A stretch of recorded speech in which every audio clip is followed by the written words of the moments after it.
Happy Wednesday, everybody. Thank you so much for downloading or streaming the Be Our Guest podcast. So glad you're here, and thank you so much for always supporting our show. Today, Pam joins me, and we answer your listener questions, and we get some great questions about a Memorial Day trip, a quick trip down just for the weekend, and they're asking about some logistics of how they should break up their schedule. Should they rope drop Animal Kingdom or Hollywood Studios because they're trying to see a few different attractions? We talk through that and jump in with us, see what you would do, kind of play right along with us. How would you schedule that trip? Also, how to plan an off day. We had a great discussion there. We also talk about Boma. Would you rather do breakfast or dinner? The great debate there. And I have a discussion at the end of the show about the Walt Disney animatronic coming to the Opera House out of Disneyland for Disneyland's 70th anniversary celebration. Good or bad idea? I still don't know. I'm excited for it, but I'm also nervous at the same time. So let me know what you think over in the clubhouse. This and much more coming your way on today's show. Don't forget, today's podcast always brought to you by the Magic for Less Travel. We'd love to help you plan your next Disney adventure for no additional cost to you. When you book with the Magic for Less, you support our show in the best way possible. So let's book that trip together. I'll work with you. Check it out today over at themagicforless.com. Please also use our Amazon affiliate link. It's beourguestpodcast.com/Amazon. Whenever you shop online, just click through that link, please, and we get a little support there.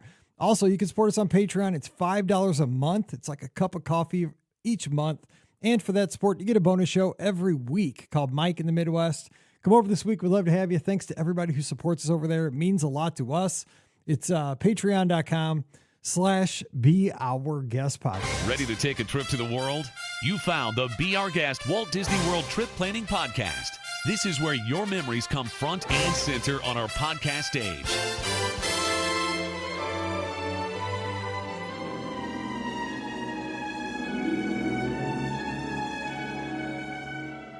Welcome to episode 2687 of the Be Our Guest Walt Disney World Trip Planning Podcast. I'm your host, Mike Rallman from beourguestpodcast.com and one of the senior agents over at the Magic for Less Travel. Happy Wednesday to you. Hope you're having a great week here as we are navigating our way through early May already, and it's a wonderful time. April showers bring May flowers, and let's hope that the April showers are behind us here in most parts of the country. Let's just enjoy those May flowers, and we got all the great holidays behind us at this point. May the 4th, all the Star Wars stuff, Cinco de Mayo in the back. Well, I mean, for me, I live Cinco de Mayo 365. Let's face it. That's kind of my lifestyle. It's even more than Disney and Mizzou. I live the Cinco thing like all the time. It's a good thing. It keeps you healthy. And, we're going to have a good time today talking Disney, answering your listener questions. Kind of a mid-European special for those people that are up, a little late. I think it's about 10 o'clock over in Europe as we're recording this one. Getting a little bit early because Paige is home, and we're going to go out and celebrate because she's made it home down from Chicago. She's come down from the big city. So glad to have her back in the fold. So Pam Forrester joining me today. We're going to answer your listener questions. Pam, co-owner of the Magic for Less Travel out in Pittsburgh. How are things this afternoon? What's up? Happy Wednesday. It's great. Happy Wednesday. So I'll ask a Cinco de Mayo question of you. And I'm sure we've talked about this on the podcast over the years. But if you were in Walt Disney World going to celebrate Cinco de Mayo, where would you be going? So a couple places. Now, I have celebrated many, many Cincos at Walt Disney World because a lot of times we were there for Summit Cheerleading Championships, and they always kind of were right around this time of the year for Cinco. I've rope dropped the Mexico Pavilion and gotten the frozen margarita outside. That's always fun. Have never climbed the pyramid, but I have seen people have done that. You've thought about it. No, I've not even thought about it, but I've, not to say that I wouldn't like, it's entertaining to see idiots do it and then get banned from the parks. Not that we condone that. Don't do it. But did you see the guy climb the Tree of Life the other day? Hey, if you're going to climb stuff, the Tree of Life over at the Animal Kingdom. What? I don't understand what's happening, first of all. Like, these things are high. Like, if you fall... I think also the patron was high, too, apparently. Yes. There's a lot of high things. Exactly. And if you fall, this is not going to be a good situation. In fact, it could be your last situation. Well, it probably was that guy's last situation in Animal Kingdom, at least. I'm sure. I don't know. There's like 192 different species of characters. That day there was 193, and he was the one with the lowest IQ apparently of all the species. It's just, So I mean, idiot. crazy. Like, come on now. Yeah. I mean, it had to have been like a double dog dare. I hope, like or something. It just was not something I'd think of daring someone to do. But I mean, like I grew up, right? I mean, I as a boy, right? I mean, and, like, you're always like, tree, climb it. But I mean, not that tree. I mean, that tree's just all trouble. I mean, you got the Swiss Family Tree House. Like, no, I don't think anybody's ever climbed that tree since '71. If they do, they use the stairs. That's true. That is true. I've climbed it many times, but I've gone up it like a normal human being, not Right. Yeah, not Tarzan. I don't know. It's but I mean, that's I think that's one of the great things about being a Disney fan is that you just never know what's going to happen, especially nowadays because of viral videos and stuff. Like, is that a dude like hanging on the antelope's nose over on the Tree of Life? Yeah, it might be. Then the next step, is he getting tased? Yeah, probably. And there he is off the tree. It's problem solved. Anyway, so that's what's happening. But yeah, I would probably go to Mexico, get a frozen margarita, and maybe head in. But Maya Grill's my jam. That's probably where, if I had my druthers for a meal on Cinco, I'd go over to Coronado Springs, Maya Grill, soft jazz, fajitas, margarita flight. But what about you? Where would you go? That's interesting. I love La Cava. I just, and maybe it's because so many times when I'm there, it's like a time when I'm like either tired of walking around Epcot or it's really hot and I need a break or whatever. But sometimes you walk into the Mexico Pavilion and you see La Cava there, and it's almost like an oasis, correct, in the middle of a desert. So I enjoy that. I love some of their margaritas are great. I like the salsa there because it has a little bit of a kick. It's not just, like a bland sort of whatever. I like their guac, all of that. It's really good. Of course, I'm a fan of the smooth jazz in Maya Grill as well. And I keep meaning to try that newish restaurant over at the Swan and Dolphin. I was going to ask you about that because I am going haven't there. been there yet. I'm going there on July 5th, the night before the podcast cruise. Scott made us an ADR. So we're going to bowl in the afternoon. We're going to do a podcast meetup at Splitsville. And then we're going to bowl there. Or we're going to bowl it. We're going to bowl at Splitsville. Probably have good food there. This is going to be a good eating day. We're going to pregame for the cruise. And then we're going to go to Rosa Mexicana over at the Swan of the Dolphin, whichever one it's in. I'll find it. And they have tableside guac, and everybody that's gone there has just raved about this place. So I'm maybe more excited for this than the cruise. I don't know. You know me with Mexican food. Possibly. I mean, you haven't been there yet, have you? I mean, you said you I haven't. I haven't. It's actually on the list. I keep thinking, I look at the menu and I think, oh yeah, there's some things that look really good there. Maybe, we got to go there. But anyways, yeah. Yeah, I'm super excited. But I mean, so many great places to go. I mean, you could go to La Hacienda. You could go there. I mean, casual. I'm trying to think, like, if you were going to go casual, like Mexican around Walt Disney World, where would that be? Well, there's the Cantina. I guess not anymore. Yeah, the Cantina. The Cantina is actually really, really good. I mean, because you can get margaritas there, and you can get what I always get there is the empanadas. That's good stuff. And if you have the dining plan, it's actually a fantastic place to go because those expensive margaritas can be your drink for your quick service location. I always think that's like some of the drinks that you can get with your quick service meal are incredible. So, anyway, that is true. All right. So before we start today's listener question show, if you have a question, please drop it in the comments because we do need some questions today. Running a little low in the inbox, but we'll take those. So drop them in the comments. We'll get you on the show today. But we had a request for a shout out, and we are going to give a shout out to listener Jessica Shower, who just retired this past week from the National Weather Service. She's a tropical program manager and responsible really for making the National Hurricane Center she's been working with them, and she's in there when the hurricanes threaten the coast. And I mean, think about Walt Disney World and Disney Cruise Line and how integral the National Weather Service and all the hurricane folks are to all of us who travel to these locations. And one of our listeners just wanted to make sure and ask if we could send a shout out to listener Jessica Shower, who is retiring from the National Weather Service this week, a listener of our podcast. And much obliged, because we appreciate Jessica and everybody who works at the National Weather Service, keeping us all safe. And thank you for all the years of service, because without your knowledge and putting all that information out there, our vacations wouldn't be what they are. Keeping us safe, Pam. That's, because I mean, I've been there during Category 2 hurricane. You've, I'm sure, been impacted many times by severe weather down at Walt Disney World.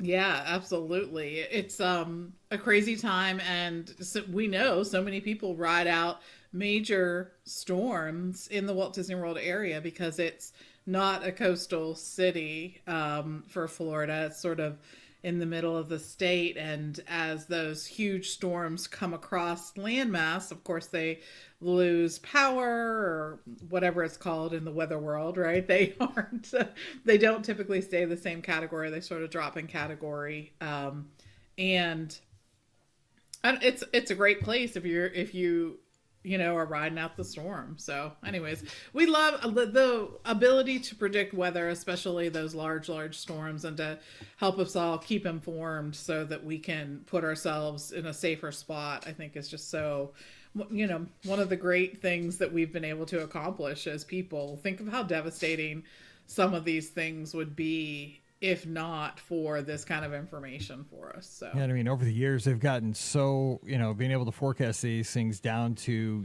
hourly, knowing when this most severe, winds are going to hit to within, miles, not just hundreds of miles, but within, a radius of, 10, 20 miles. It's crazy, the accuracy and the timing, because of all the technology, and it's just wild. So we appreciate your service, and you're keeping us safe. So thank you for that, and best wishes with future endeavors.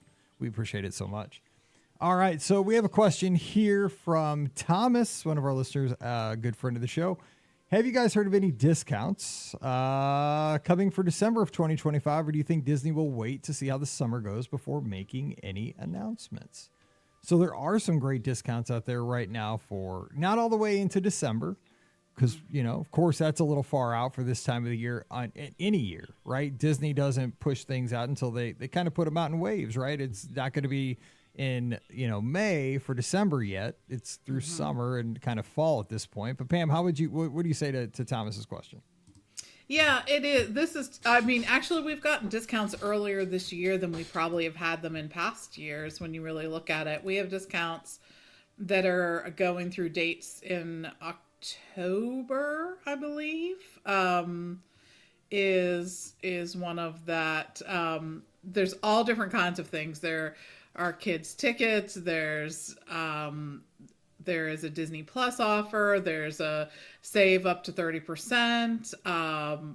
There's actually a 50% off kids tickets for the summer. So lots of good stuff happening this summer. And I expect if we see discounts that we will see them later on in the year. The only thing with December is there's going to be certain dates probably where the discounts are blacked out. Just because of, when it gets around the holidays, those typically are not available at a discount. And I did want to mention too, we've actually seen kind of the wildest thing we've seen in a while when it comes to Walt Disney World travel and discounts and whatnot. 2026 vacations are out of the gate, starting with, if you're buying a dining plan as part of your package, your kids get it for free. I don't know. It has been so many years since we have seen a discount released at the same time as the packages are available. So that's what we're saying too. It doesn't help you at all, Thomas, but I thought I'd run down the spiel of here's what we know right now. So at some point, probably later in the summer or in the fall or so, we might see some discounts for different dates in December for you. Yeah, it was wild to see, like, when they opened up the bookings for 2026, like, right off the bat, boom, kids discount, kids eating free on the dining plans. Like, that was. I mean, you unexpected. You never see a discount launched at the time that the package was launched. I was like, no. Is that right? Sometimes I check in the morning. I'm like, is that still there? Yeah, no, It is still that's, there. That's not as normal. of the time of this recording. But I mean, we're living in interesting times, so that's what you get. All right, so we got a question here from Samantha. She says, a question about a Memorial Day quick trip, and I don't think it's around here. That's our gas station across the highway here, but I don't think she's going to a quick trip. Hey, Mike and crew, my boyfriend and I are thinking about a quick trip to Disney World Memorial Day weekend, Sunday through Tuesday. Given a holiday and a super short trip, we plan to take advantage of the water park day. We get in early Sunday and potentially go to Animal Kingdom and Hollywood Studios with a park hopper Monday, spending some resort time Tuesday before a later flight back home. This is spur of the moment type trip. Any suggestions or tips for the Tuesday resort non-park day prior to the 6 p.m. flight? And any thoughts on which park to rope drop, Animal Kingdom or Hollywood Studios? My ride priorities are Safari, Flight of Passage, Rise the Resistance, Toy Story Mania, and Slinky Dog. It may be a big task for one day, but I think we'll be happy with this small burst of Disney into our otherwise hectic schedule. I believe we'll be staying at Animal Kingdom Lodge for the first time in a non-Savannah room. Thanks and love the podcast. All right, let's go with the question about rope dropping Animal Kingdom or Hollywood Studios. So they want to do Safari, Flight of Passage, Rise, Toy Story, and Slinky Dog.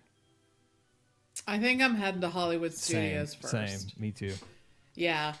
It's, I will tell you, I've gotten sort of shocked, perhaps, about how quickly that Slinky Dog line really gets big. And of course, Rise of the Resistance, we know, is always going to be, one of your longer waits. But I think I'd head to Hollywood Studios first and knock out those attractions. And then I'd go over to Animal Kingdom and do that. And I also think one of the things you're going to want to think about is where do you want to eat and where do you want to end up at the end of the night? Are you going to, I imagine you're going to stay all day. So just something to think about with that too. But I love these last minute trips. I don't know, Mike, are you thinking Hollywood Studios too? I am. Gotta go there. I am too, because Toy Story, if you could do that rope dropping it, because that's not a real fun line to wait in at 2 o'clock in the afternoon either, because it's get hot, especially Memorial Day. Sorry, not Toy Story, but Slinky Dog. I'm thinking of Slinky Dog. Toy Story's inside. Rise at the end of the night though can be easy managed. Rise goes up quickly, but it can be really easy to ride at the end of the night. So I'm wondering if you could hop there, go Animal Kingdom, and come back. It's not a bad idea. The other thing is, too, Hollywood Studios is going to be open later than Animal Kingdom. And Animal Kingdom, as you get closer to the afternoon, the closing time for that, the rides really decrease or the lines really decrease. The thing you want to make sure of is that you're hitting the Safari before it closes, because it typically does close before the rest of the park. But I almost agree with you, Mike. Although you would spend some time transferring between the different parks, I almost agree with you. I almost would do. But what if you come back and end the night with Fantasmic? You know what I'm saying? Do Rise right before Fantasmic. And what if you have your dinner? You rope drop Studios and do Slinky Dog. Do Slinky Dog, Toy Story, and then bounce over to Animal. I know this is a lot, but you bounce over to Animal. Can you still get individual lightning lane for Flight of Passage? I think so. Because I don't buy individual lightning lanes at Walt Disney World. I don't buy them anywhere. The only one I've ever bought is I bought one at Radiator Springs Racers at Disneyland.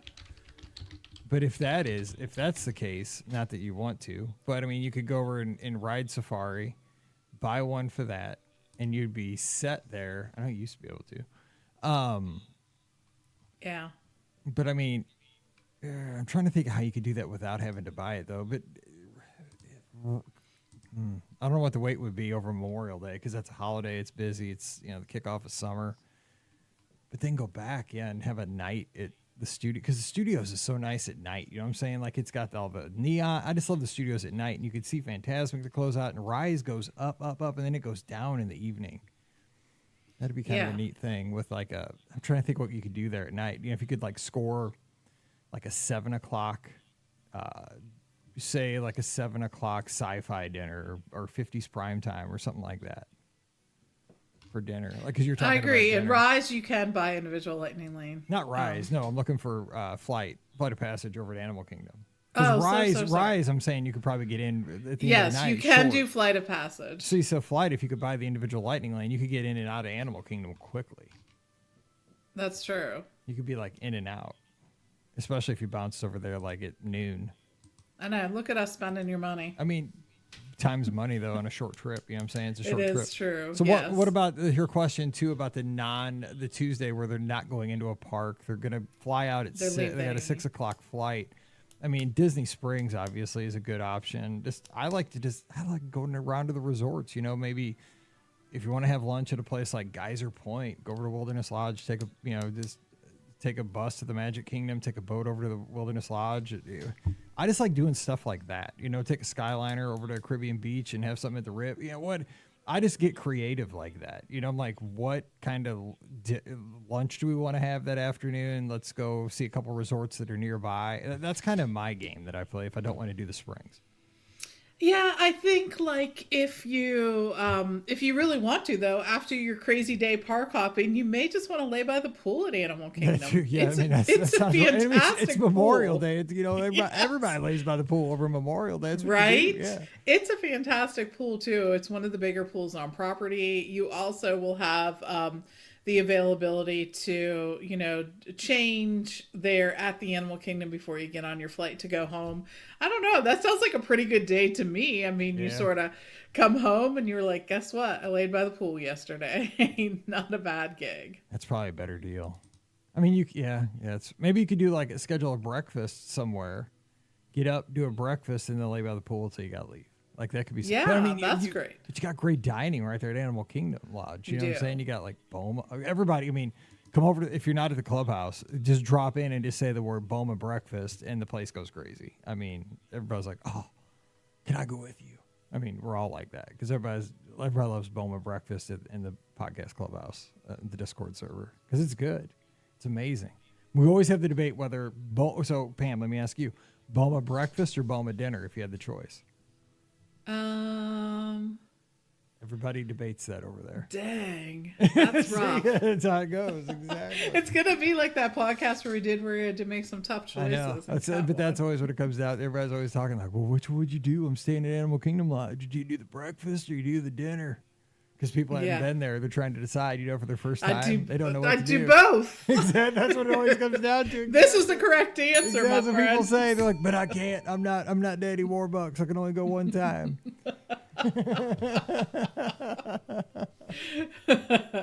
That's so funny. Yeah, because we always have the debate. So if you had to pick, what would you pick for like a one timer? Oh, dang. You know, I think I'd do dinner. I think I would, and here's why. I mean, I think that there's just such a huge variety of different foods. Like we've talked about this. There's soups. It still is. I haven't been to Boma in a little bit, but the soups are still one of the things that so many people comment on as different, unique, whatnot.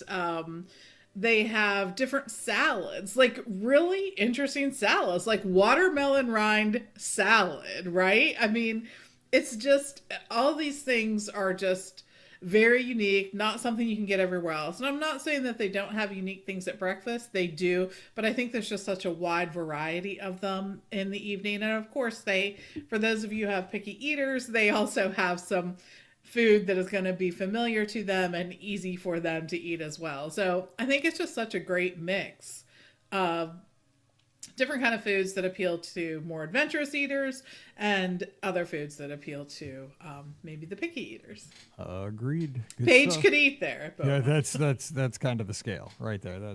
Yes, that should be the scale. Paige can eat here. Yes, exactly. All right, Catherine has a question. Hey, Mike, you helped me out with a bounce back offer for September. Thank you so much. We're staying at Coronado Springs in the tower and celebrating our daughter's 5th birthday. Well, happy birthday to her. Disney mentioned both water parks will be open this summer. However, the dates they list will have both open is before our trip. What water park is typically open mid-September? Really wanting to try out since we've never been, and this will be our 5th trip. Okay, so Typhoon Lagoon just reopened, just for folks listening to the show right now. Typhoon Lagoon just reopened. Blizzard Beach just went down temporarily, and Blizzard Beach will reopen, I think it's like May 21st-ish, right before Memorial Day. And that's when both water parks will reopen for summer. So they'll both be open this summer. But I think Typhoon just reopened, and that's the one that's open by itself as of this recording. And then right around Memorial Day, they'll both reopen. I would imagine after that, well, I don't know. I can't say. I don't know which one will be open because they'll announce it. I don't know either. I mean, I don't know whether they're holding to the schedule that they usually hold to or not for this one. But September 7th is, yes, when that one is going to be closing. Right. So I don't know. Blizzard Beach is usually open in the spring. So that means that Typhoon Lagoon is probably usually open in the fall, right? Yes. Yes? Yeah, and I would think with Blizzard Beach, Typhoon just reopening recently, I would think it'd be open in the fall. You know, like, why would they?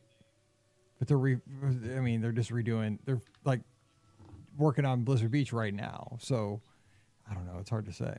It really, truly is, and I think I really like both of the water parks. I think they have something.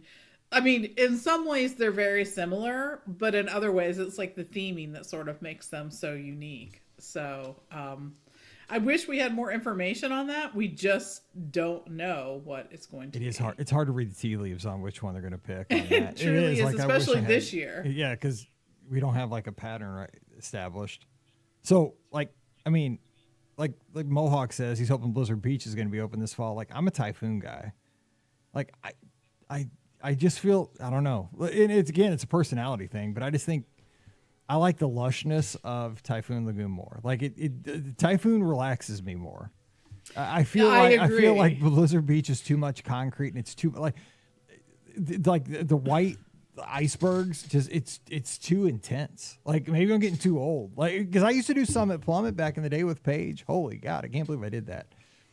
That was intense, man. That was like the wedgie machine. You know what I'm saying? Like I don't need to see myself on like a jugs machine, like saying you just did 62 miles per hour, like right? on a sheet of water. I don't need that anymore. Like, dude, for real. Like, what was I on? Nothing. It was just me. It was like I was the human bullet. Like I don't need to be that anymore. You know, like I'm good. But you know, I'm just pretty much like a lazy river kind of dude anymore, you know, like, and Typhoon's got it. Typhoon's got that awesome, Typhoon's got that awesome wave pool, which I probably steer clear of that nowadays anymore. Cause that would kill me. I've lost a couple pair of sunglasses of that sucker, but it also has like the crushing gusher, which is amazing. But what's the new thing it's got one new thing they added since I've been there. It was that, like, not crushing gusher, but it's even a new thing since then. They added a new attraction. I don't remember. Yeah. I don't remember, but I'm going to say I absolutely agree that for some reason I find Typhoon Lagoon to be more relaxing as well. I think it's because it's more like classically the sort of theming that you would expect to see at a water park, right? I mean, the whole tropical theme and that. But I will say, I think the Blizzard Beach theme is very creative. It is. It's very. It matches, like, it's got the mini golf courses like out front that kind of continue the theme with Winter Summerland. I like how it does that.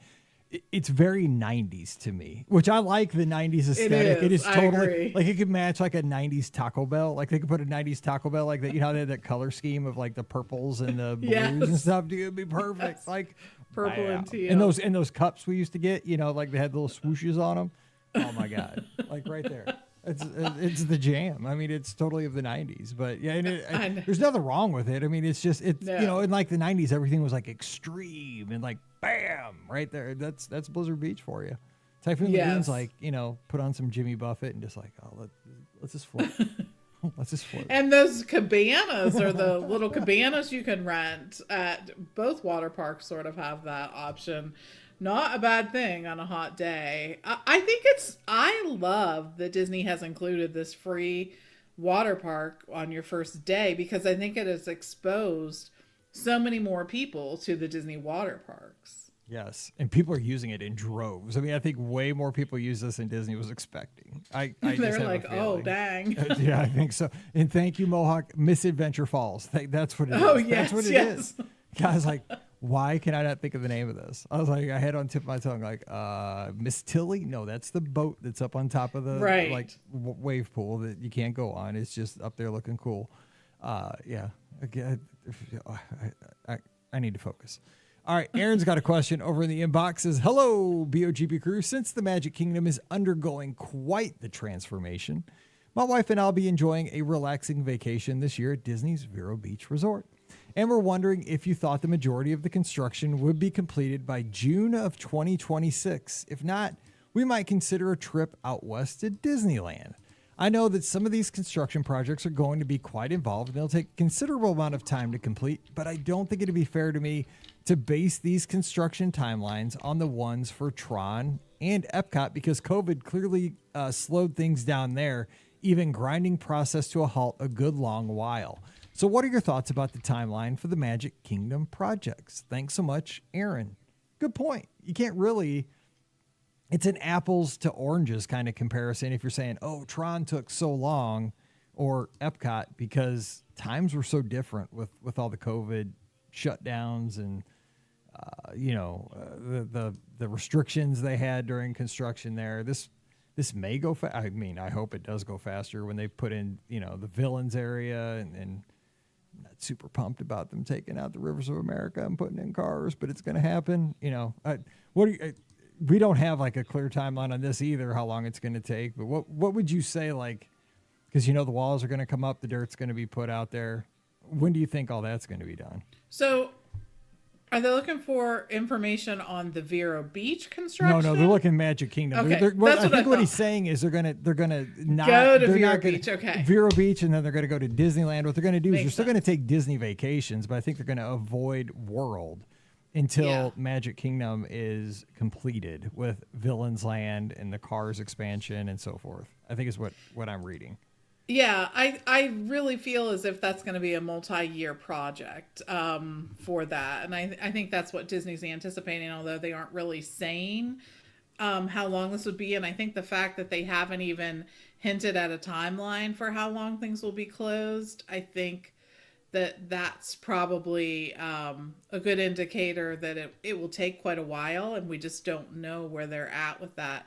I think that the other thing is, like, when you think about it, although this is going to take a while for this project, most of the Magic Kingdom will not truly be impacted. I mean, of course, we're going to be losing probably the riverboat and other things, but Tiana's is not going down, at least that we've heard yet, throughout this construction project. So when you think about it, it's sort of just this carved out area that may be impacted by that. So I don't know that I necessarily would avoid it during that time, but I mean, that's something that every person has to decide themselves. I think that we'll see some construction at the Magic Kingdom for a while, but I can't tell you how excited I am about what this will sort of bring to the Magic Kingdom. I think I'm just really looking forward to what this area is going to look like at that point in time. I think it'll be a great addition to that space.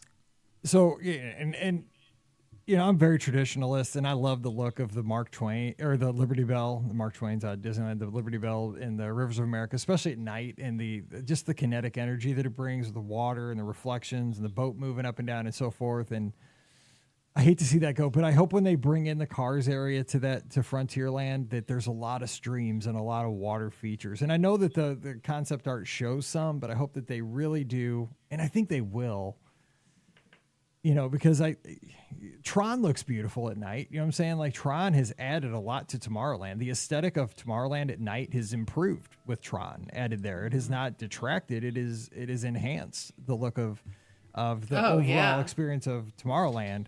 And maybe, I mean, who knows? Maybe the Frontierland will look better, on the other side of this. I mean, who's to say? A lot of times I remember, we've been doing this podcast now. We're in our 18th year of doing it. And so there were all the naysayers when they went into the Haunted Mansion and brought in the Escher, stairs and stuff like that during a refurb. And they brought in the Johnny Depp audio animatronics that, into Pirates and so forth. We went through all that. People, were throwing a fit, and, I was super nervous about all that. And I think a lot of times you were kind of the voice saying, kind of trust Disney. This is what they do. Give them a little leeway and kind of see what it looks like on the other side. And, most times it does come out okay on the other side. And this is a big one. I mean, this is a big swing because this is kind of the heart and soul of the park for a lot of folks. It's a lot of nostalgia, but I mean, you're saying, let's kind of wait. And I mean, it's a big part of the park, but a lot of folks don't go over to Tom Sawyer Island. I mean, we'll see. We'll see what this happens. Agreed. Most people don't go over to Tom Sawyer's Island, unfortunately. And I think the most recent, I was nervous about Disney doing this, but just telling everyone, trying to encourage everyone, including myself, to wait and see what happens, was the Country Bears thing. I love the Country Bears. I have so many great memories from my childhood and those dang bears. And I'll never forget the first time I went and saw it. Excuse me. And we got to see it first.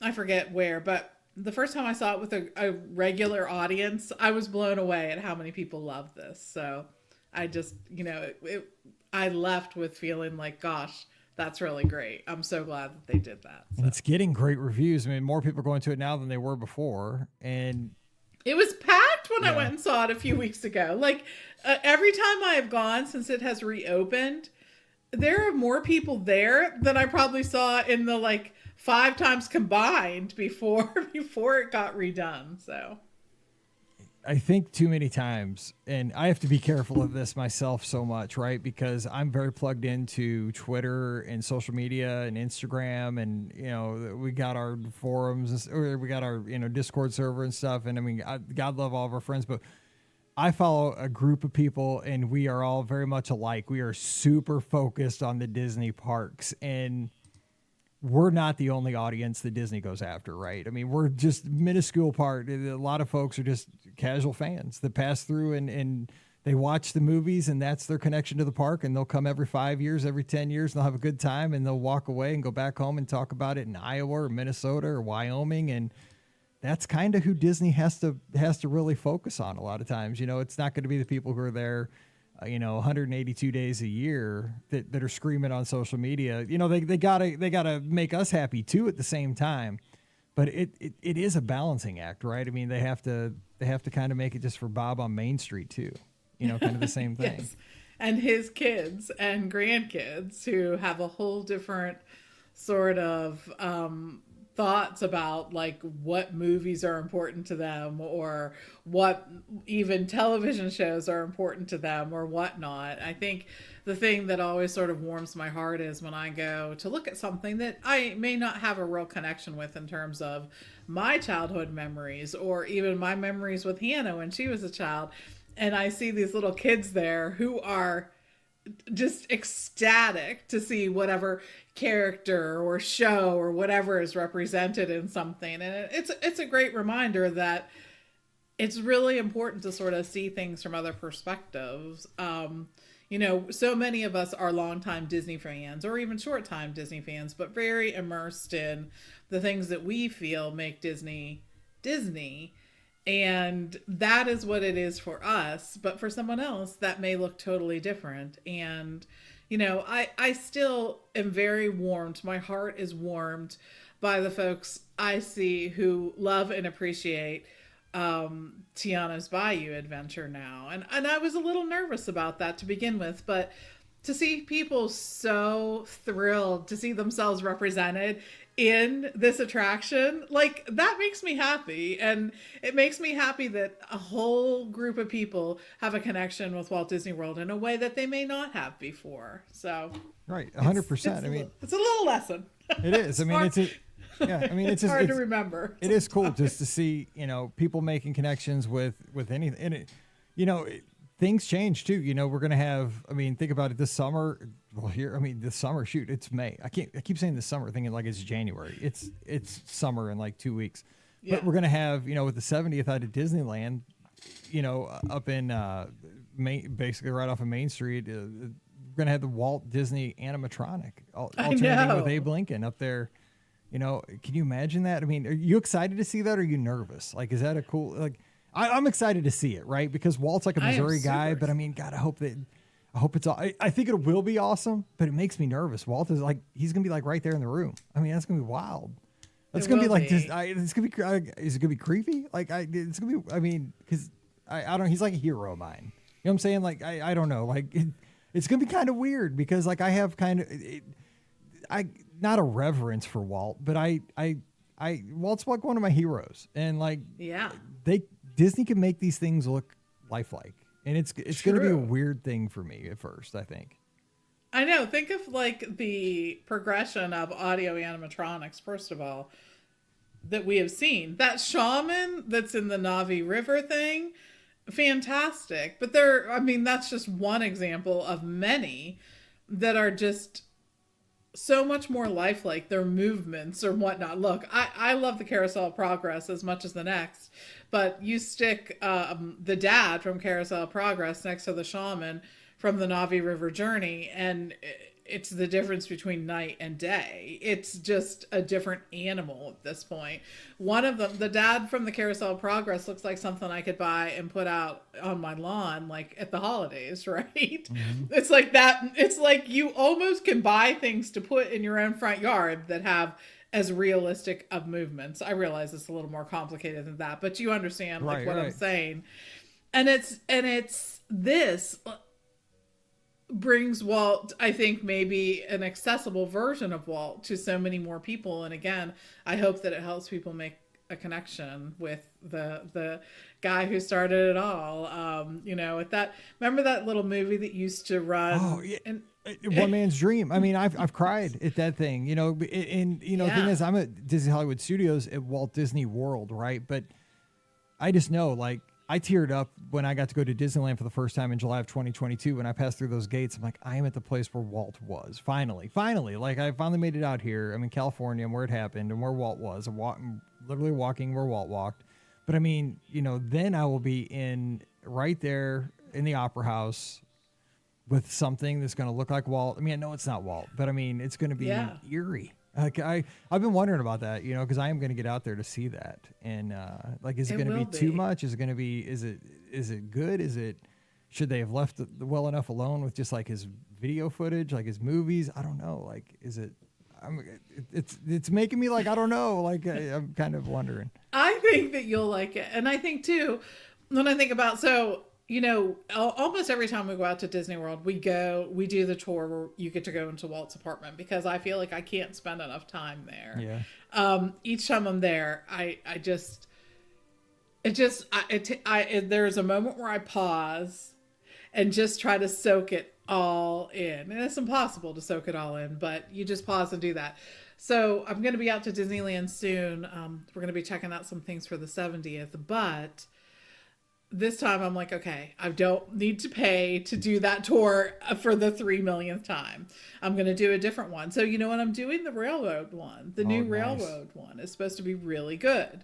So I'm like, okay, this is it. This is what I want to see. I know how much Walt loved the railroads and all, the care that Disney takes in this. So I'm really looking forward to that.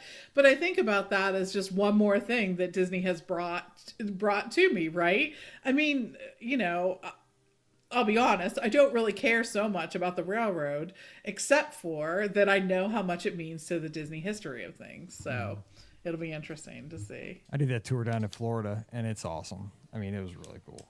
Pam got me that for an anniversary gift, and I was like, God, this is so cool. So yeah, you'll like it.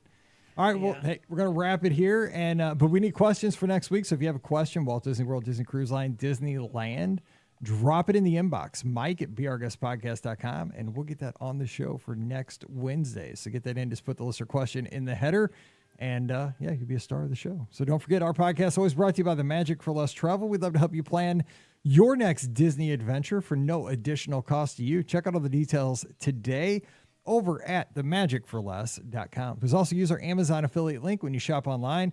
That one extra click supports everything we do throughout the year. It's beourguestpodcast.com/Amazon. And thank you so very much to our Patreon supporters. You guys make the show possible. Couldn't do it without your support. You can support us as well, just $5 a month. And for that support, you get a bonus show called Mike in the Midwest. Come over this week. We'd sure love to have you at patreon.com/beourguestpodcast. You can give us a follow on the social media. I'm at beourguestmike on Instagram, Twitter, and Threads. You can follow Pam at TMFLTPam and come over and join us in the clubhouse. It's beourguestpodcast.com/clubhouse. That's our Discord server. It's free for everybody, and we have a great time in there 24/7, 365. And join us this Sunday night, 7 o'clock Eastern, 6 o'clock Central, for the BOGP call-in show. It's going to be fun because we have a new phone number. We're going to be testing it out. It's going to be wild, so be patient. Skype's gone, so we're using a new system, so be patient with us. We'll be having a good time trying to figure it all out in a new world. But give us a call. Let's Talk Disney on Sunday night, 7 o'clock Eastern, 6 o'clock Central, Facebook, YouTube, Twitter, Instagram, or Twitch. Tune in and be a part of the zoo, which it is definitely going to be. All right, so we'll be back again on Friday talking some more fun Disney conversation with you. We'll be there. You be there. Let's have a good time. So for Pam, I'm Mike, wishing you a great Wednesday. Stay safe, stay healthy, and we'll see you real soon. You've been listening to the Be Our Guest Walt Disney World Trip Planning Podcast. If you have questions, comments, or would like to be a guest on the show, please visit our website at beourguestpodcast.com. Thanks for listening, and we'll see you real soon.